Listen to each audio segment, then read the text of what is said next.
आणि मोठी बातमी, तुतारी चिन्ह हे जनमानसात विराजमान आहे असं म्हणतायत खासदार अमोल कोल्हे। सोशल मीडियाच्या काळात चिन्ह घराघरात पोहोचवणं कठीण नाही अशी त्यांनी प्रतिक्रिया दिली आहे। शरद पवार गटाला तुतारी चिन्ह मिळाल्यानंतर कोल्हेंनी ही प्रतिक्रिया दिलेली आहे।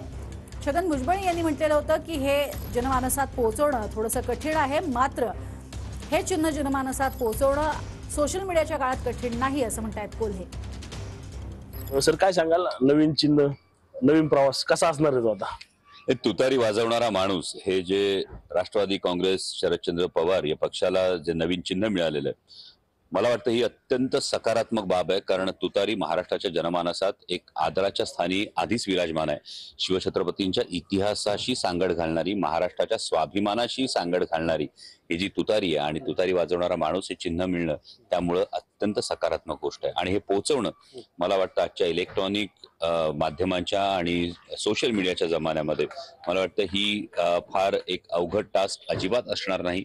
उलट कालपासूनच हे चिन्ह जवळपास महाराष्ट्राच्या कानाकोपऱ्यात पोहोचलेले आहे। रणजित जाधव, TV9 मराठी, पिंपरी चिंचवड।